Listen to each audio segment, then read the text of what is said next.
you might be surprised by what you think What are is your an easy thoughts fix. on?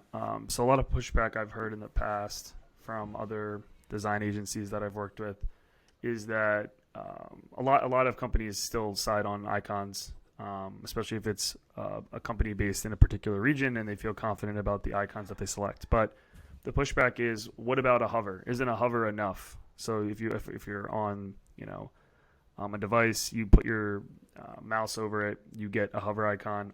Can you do hovers on iOS and Android, like on native? Can you have hover Well, states? there's a thing is, it's like you need a tap. That's the Right. problem. You need a tap first. I mean, you can connect a mouse to a device, but how many people do that?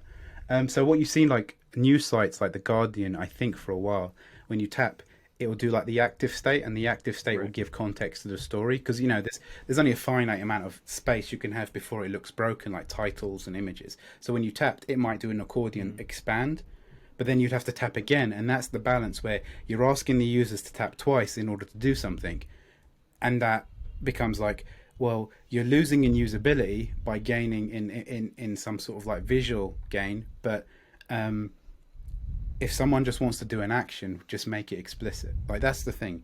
I think Luke Wroblewski, he does a talk of like, finding obvious is really hard, but once it's there, it's like, oh my god, that was so obvious.